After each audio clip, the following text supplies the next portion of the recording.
ሰላም እንዴናችሁ የኢየሱስ ፋሚሊ ዮርዳኖስ ነኝ። ዛሬም በአንድ አዲስ ሐሳብ ተገናኝተናል። በዛሬ ቪዲዮዬ አንዲት ተመልካቼ ታሪኳን አካፍላናለች።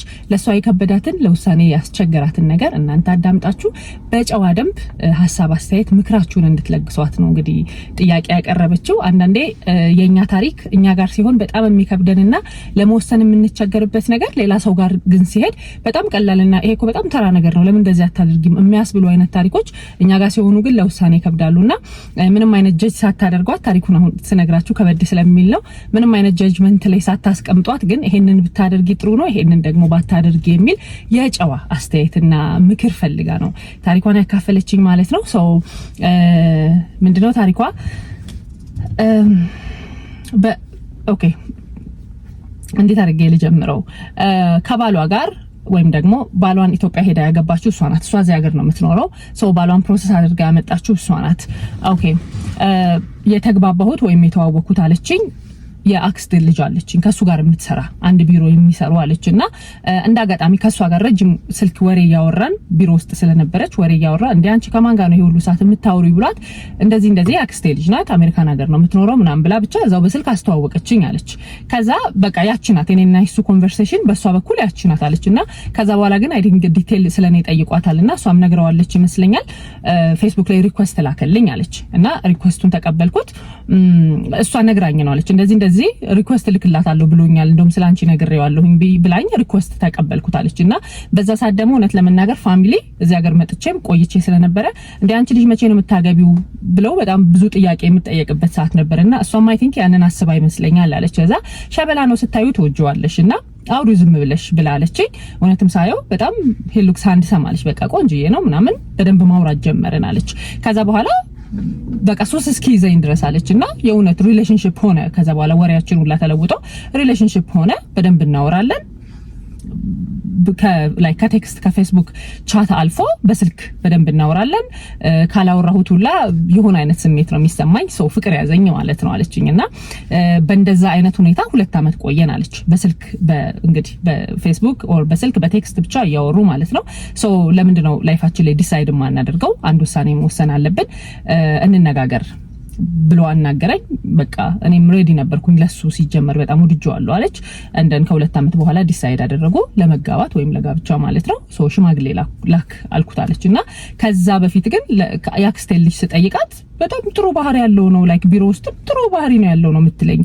ላይክ ጥሩ እንደሆነ ነው ማንነቱ ጥሩ እንደሆነ ነው የምትነግረኝ አለች። ሶ በቃ እንግዲህ እሱ ይሆናል እኔ ሰው ብዬ ሽማግሌ ላክ እኔ ከመምጣቴ በፊት በያልኩት አለች። እዚሁ እያለሁ አሜሪካን ሀገር እያለሁ ያው እሱ እዛ ሆኖ ማለት ነው ሽማግሌ ለቤተሰብ ተላከ። ያው ቤተሰብ የሚፈልጉት ነገር ነበረ ሲጀመር የኔ ማግባት። ስለዚህ ምንም አልተቃወሙኝም። በቃ ደስ አላቸው ሽማግሌ ተቀበሉ ምናምን አለፋለች እና ለሰርግ ሄድኩኝና ለሰርግ ሲሄድ ሁሉን ነገር ኤቭሪቲንግ የሚያስፈልገውን ነገር አጠቃላይ እኔ ነኝ ከዚህ ያደረኩት አለች። ከቬሎና ከሱ ሱፍ ውጪ ቬሎና ሱፍ ብቻ ነው ኢትዮጵያ ሄጄ ያደረግነው የተከራየ ነው ምናምን እንጂ ከዚህ ሁሉ የሚያስፈልገኝ ከቀለበት ጀምሮ ለሱ የሚያስፈልገውን ለኔ የሚያስፈልገኝን ኢቭን ለቤተሰቦቼ ኤቭሪቲንግ ነገር እኔ ነኝ የሸፈንኩት አለች። ኦብቪየስሊ ያው እዚህ ሀገር የምንኖር ሰዎች ብዙ ጊዜ ብዙ ነገሮችን ኃላፊነት የሚጣለውኛ ላይ ነው ኦፍ ኮርስ። እሺ እንደን ሄደች ማለት ነው። በጣም ቆንጆ ሰርግ ነው ያደረገችው። ኢቭን ፎቶቿን እየላከችልኝ ነበር ፐብሊክ እንዲወጣ ስላልፈለገች ነው። ሶ ጥሩ የሚባል ሰርግ ይታወቃል ራሱ ወጪው ምን ያህል ሊሆን እንደሚችል ፒክቸሮቿን ስትልክልኝ ማለት ነው። ሶ ጥሩ ሰርግ ተደረገ፣ ተጋቡ፣ ተመለሰች ማለት ነው። ያው ስትመለስ ተጋብቶ ብቻ ሳይሆን ረጅም ጊዜ አብራው ቆይታለች። ላይክ 6 ወር ምናምን ነው ኢቭን ቆይቻል 6-7 ወር አለችኝ። እንደዚህ ቆይቻለሁ አለችኝ። ቆይታው ምናምን ነው የተመለሰችውና ስትመለስ ማርገዝ ፈልጋ ነበረ። ያው አንዳንድ ጊዜ ደግሞ አይሆንም አይደለ አልተሳካም። ተመለሰች ማለት ነው። ሶ እንደመጣች ፕሮሰስ ጀመረችለት። ፕሮሰሱ እስኪያልቅ ባለው ጊዜም አንድ ጊዜ ሄጃለሁኝ አለች። ሞከርን አልተሳካም አለች። አሁን እርግዝና ማለት ነው። ሞከርን አልተሳካም ተመልሼ መጣሁኝ እንደዚህ ቆይቻለችና ጊዜው ደርሶ ያው እሱ መጣ። ከዛ በፊት ያው በቃ በሰርጉ ብቻ ቤተሰቦቹንም ተዋውቅ ያለሁኝ። ከዛም በኋላ እንደ ፋሚሊ ያለን ነገር በጣም ደስ የሚል ነው።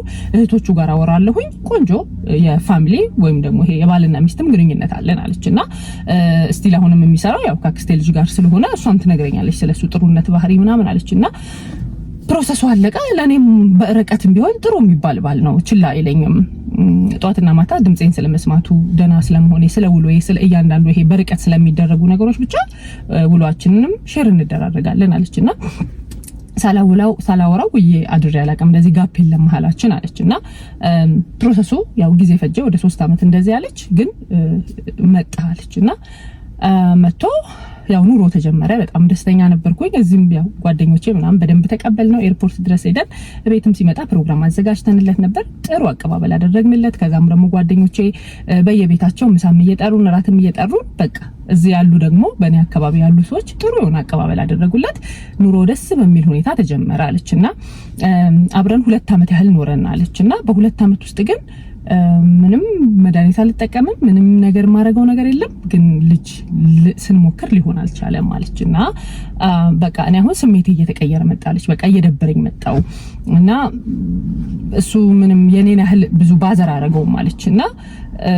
ምንድነው በቃ የሚሆን ጊዜ ይሆናል ምንድነው ምናምን ነው የሚለኝ ብዙ እንደዚህ ተጭኖኝ አስከፍቶኝ ምናምን አይደለም ማለችና እኔ ግን ስሜቴን በቃ እንደ ሴት ምንም ቢሆን ፈልጋለሁኝ በዛ ላይ መድኃኒት አልተጠቀምም በጣም ፈልግ ስለነበረ አልተሳካም ወደ 2 አመት ከምናምን አለችና ከዛ በኋላ ግን እሱ ኮነ እንትን በኋላ ባህሪውም ምናምኑም እንደዚህ እየተቀየረብኝ መጣለች ብዙ እንደዚህ እንደበፊቱ አይነት አይደለም አልነበረም ማለችና ፋይናሊ ቁጭ አድርጎኝ ነገረኝ መለየት እንዳለብን አለች እና በጣም ከፋኛለች በቃ በጣም ከፋኝ በጣም አለቀስኩ ላይክ አለመውለዴ ነው ሪዝን ብዬ ነው ያሰብኩት አለችና ምንድነው እየተፈጠረ ያለው ምናምን አልኩት አይ በቃ በጣም ነው የሚያመው ግን የበለጠ ስንኖር የበለጠ ወድሻለሁኝ አፈቅርሻለሁኝ ብዬ ነበር ያሰብኩት እውነትም ወድሻለሁኝ ግን አሁን ካንቺ ጋር እንደዚህ ለረጅም አመታት ሊያስኖር የሚችል እንትን የለኝም በቃ ስነ ልቦና ላይ አይደለም ያለሁት አንቺ በጣም መልካም ሴት ነሽ እኔ ደግሞ ዝም ብዬ ሳስበው እንዲሁ ላንቺ ጋባሻለሁኝ ብዬ አላስብምና በቃ አሁን ላይ ብዙ ደስተኛ አይደለሁኝ ማቆም እንዳለብን ነው የሚሰማኝ ብሎ አለኛለች እና ለኔ ይሄ በቃ ማልጠብቀው ነገር ነው ምክንያቱም በጣም እንደምንዋደድ በጣም እንደምንፈቃቀር እኔ ጋር ያለው ስሜት እሱ ጋር እንዳለ ነው ማውቀው ይሄ ሁሉ ጊዜ ያወራኝ የነበረው እንዲሁ ዝም ብሎ እንደው ሳይወደኝ ኦር እንደዚህ አይነት ተራ የሆነ የጓደኝነት ስሜት ተሰምቶት ሳይሆን ሪል ላይፍ ነው ሪል ፍቅር ነው ብዬ ነው እሱን አስረግጦ ይነገረኝ ማለችና ሜቢ አሁን ይሄ ከመጣ 2 አመት ከምናምኑ ነው ኢቭን አለች ያው በቃ በኖርንበት ጊዜ ነው እንግዲህ ስንሞክር የሚነበረው አለች ሶ ሜቢ ይሄ አዲስነት ስሜት ኦር ዩኖዋል ከሀገሩ ከምናምኑ ጋር ያለ መለማመድ ስሜት ነገሮች ተጫጭነውት ከሆነ ብዬ በጣም በተለያየ መንገድ ወደ ቤታችን ወደ ኑሯችን እንድንመለስ በጣም አባበልኩት አለች በቃ በጣም ተጫንኩት በጣም ገፋሁት አለችና ምንም ከቀን ወደ ቀን ደግሞ የበለጠ ችላ ያለኝ እየተወኝ ነገሮች እየተበላሹ እየቀዘቀዙ መጡ አለችና በቃ አክስቴ ልጅ ጋር እየደወልኩ ማልቀስ ጀመርኩ አለችና እሷም ልታናግረው ትሞክራለች ምናምን በቃ እኔ ስሜቱን ነው ያጣሁት እሷ በጣም መልካም ሴት ናት ጥሩ ሴት ናት ግን በቃ እንደዚህ ምለው ሞራል የለኝም ይላት ጀመራለችና ይሄ ለኔ በጣም ማልጠብቀው ነበር አለች እንደን ፋይናሊ የሚከብደው ነገር ይሄ አይደለም አልሆነም ተለያዩ እሱ ሙቭ አደረገ ወደ ሌላ ስቴት ማለት ነው ከዛ በኋላ አንድ ጊዜ ቴክስት ደረሰኛለች የሆነች ህፃን ልጅ ታቅፋ አንዲት ሴት ፎቶ ደረሰኛለችና ልጅቱም 3-4 አመት ቢሆናት ነው በግምት 3 ተኩል እስከ 4 አመት አለችና አቅፋታለች እንደዚህ ነገር ፎቶ ደረሰኛለች እና የሱ ልጅ እንደሆነች በጣም ደነገጥኩኛለች ምክንያቱም አይደለምና ልጅ ምንም እንደዚህ የሚገለጥ የጀርባ ታሪክ አለው ብዬ አላስብም ነበር አለች ሶ ፎቶውን በደንብ አጣርቼ ምናምን እንደዚህ ስል ልጅ እንዳለው ከአንድም 2 ልጅ እንዳለው እንደውም ያንዷ የሴቷ ፎቶ ነው የደረሰኝ ሌላም ወንድ ልጅ እንዳለው ሰማሁልኝ እሱ ኦሬዲ ሙቭ አድርጓል ሌላ ቦታ ነው ያለው ላገኘው አልችልም ስልኩ የለኝም ፌስቡክ ላይ ጻፍኩለት አይመልስልኝም ማለችና አጣሪልኝ ብዬ አክስቴ ልጅ ስጠይቃት አው ልጆች አሉት በጣም ደነገጥኳለች በቃ ላይክ ጥሩ ስሜት ላይ አልነበርኩም ለረጅም ጊዜ ጥሩ ስሜት ላይ አልነበርኩም ማለች እንደን ፋይናሊ እሱና ለካ አሁን ዋናው ታሪክ እንድታማክራት የምትፈልገው ሁለቱ ሲለያዩ እርጉዝ ነበረች እርጉዝ መሆኗን አታውቅም ከሆነ ጊዜ በኋላ ላይክ ፔሬዴ መቅረቱንም በደንብ ኖቲስ አላደረኩትም ማለችና ከሆነ ጊዜ በኋላ ራሴን በደንብ ቁጭ ብዬ ሳዳምጠው ስትረስ ውስጥም ጭንቀት ውስጥም እንባ ውስጥም ስለነበርኩኝ ፔሬዴ ይምጣ ይቅር እንኳን አላስተዋልኩትም ማለችና ከአንድ 4 ወር ምናምን በኋላ እንደዚህ ሳስተውል ስሜቴን ሳስተውል ኢቭን ፔሬዴ ራሱ እየመጣ አይደለም ስሜቴ ራሱ እየተቀያየረብኝ ነው አለችና ቼክ ሳደርግ እርጉዝ ነኝ አለች። ይሄንን እኔ ማላቀም እሱም ማያቀም ስንለያያለች። እንደን በቃ አልነገርኩትም። ፌስቡክ ላይ ምናምን መጻፍ ይችላል ያንብበውም አዲሱ ስልኩን አላውቀውም አለች። በቃ መናገር አልፈለኩም ዝም አልኩኝ። በቃ ፈጣሪ ይሄንን ያደረገልኝ ለኔ ነው ብዬ ዝም አልኩት አለችና ይሄ ሁሉ ነገር አልፎ እርጉዝ መሆኗን ሳያቅ ያ ሁሉ ነገር አልፎ ልናገር ብል ባክስቴ ልጅም በሱ በፋሚሊዎቹም በመናምን ማስነገር ይችላል አለችና ግን የተሰማኝ ምንድነው እዛ ሀገር ሊመጣብኝ ተጠቅሞኝ እንደተወኝ ስለሆነ በቃ ምንም አይነት ኤክስትራ ማይል ሄጄ ለሱ ያንን ነገር ማሳወቅ አልፈለኩም አለችና ያ ሁሉ ነገር ካለፈ በኋላ ልጇን ወልዳ አሁን የ1 አመት ተኩል ልጅ አላት ሴት ልጅ ማለት ነው። አሁን ደወለልኝ አለች በአንድ ቁጥርና ተደውሎልኝ በቃ እያለቀሰ ነው ያወራኝ አለች። በጣም እንደበደለኝ በጣም እንዳስከፋኝ ከኔ ከተለየ በኋላ ህይወት እንደከበደው ኢቭን ቀስ ብሎ ላይክ ነገሮችን ሲያስተውል ምን አይነት ግፍ እንደሰራብኝ እንደገባው እንደተረዳ እና ይቅርታ እንዳደርግለትና ወደ ቤታችን ወደ ኑሯችን ወደ ህይወታችን እንድንመለስ እንደሚፈልግ ነገረኝ አለች። ስለ ልጆቹ ጠየቅኩት አለች። አዎ ግን ምንም አይነት ነገር ኑሮን ሳይሆን ያኔ በቃ በተማሪነት በልጅነት ምናምን ሳላውቅ እንደዚህ ሲሆን የተፈጠረ ነገር ነው። እኔ ብነግርሽ በሰዓቱ ትተውኛለሽ ወይ አጣሻለሁኝ ብዬ አስቤ ነው እንጂ ላይክ ልደብቅሽ ፈልጌ አይደለም ብሎ አለኝ። እኔ ግን ኮምፎርታብል አይደለሁም። ኢቭን አሁን ከሱ ልጅ እንዳለኝም እሱ አያውቅም ሙሉ በሙሉ እና ያንን በደንብ አስረዳኝ፣ በደንብ ነገረኝ። ከእናታቸው ጋር ምንም አይነት ግንኙነት እንደሌለው ግን በቃ በተማሪነት ጊዜ የተፈጠረ ነገር እንደሆነ አሁን ከሱ ላይፍ ጋር ምንም የሚያገናኘው ነገር እንደሌለ የሷና የሱ መለያየት ውስጥም ያ የበፊት ታሪኩ ምንም አይነት ነገር እንደሌለው ነገረኝ። ይቅርታ እንዳደርግለት ጠየቀኝ እና አሁን በዙሪያዬ ላለ ሰው ባማከር አለች አንቺ እብድ ነሽ እንዴ ነው የሚሉኝ። ምክንያቱም ምን ያህል ከባድ ጊዜ እንዳሳለፍኩ ሁሉም ሰው ያውቃሉ። ቤተክርስቲያን መሄድ እስካቆም ድረስ አለችና ሰዎች ባሏ እኮ ጥሏት ሄዶ ነው በመጣ በ2 አመት ተኩል ኢማጂን አለች ባሏ እኮ ጥሏት ሄዶ ነው ብለው ቤተክርስቲያን ውስጥ እስኪንሾካሾኩብኝ ድረስ ነበረ ሰው ፊት መቅረብ ያስጠላኝ፣ ሰው ፊት መቅረብ ያሸማቀቀኝ። የገዛ የቅርብ ጓደኞች አንቺ እንደዚህ ሰማን እኮ ምናምን ብለው እያሉ ከንፈራቸውን እየመጠጡ አለችኝ። ኢቭን እንደዚህ ብላ ነው ቮይስ ያረጋችልኝና እንደዚህ ያሉ ከንፈራቸውን እየመጠጡ እስኪያናግሩኝ ድረስ እስኪደውሉልኝ ድረስ የሰው አፍ ውስጥ እስኪገባ ድረስ እና ታውቂዋለሽ ወርዲዬ እዚህ ሀገር ደግሞ ያለውን ያበሻ ኮሚኒቲ እና እንደ ሰው አፍ ውስጥ እስኪገባ ድረስ ነው ያደረገኝ። እና አሁን ላይ የሚያሳስበኝ አለች እኔና እሱ ኦሬዲ ተለያየን በጣም ከብዙ ህመም በኋላም ቢሆን አሁን ቆሜ እየሄድኩኝ ነው። ግን ልጄ ስታድግ አባቴ ማለቷ አይቀርም። አሁን ገና ናት 1 አመት ተኩል አለችና አባቴ ማለቷ አይቀርም።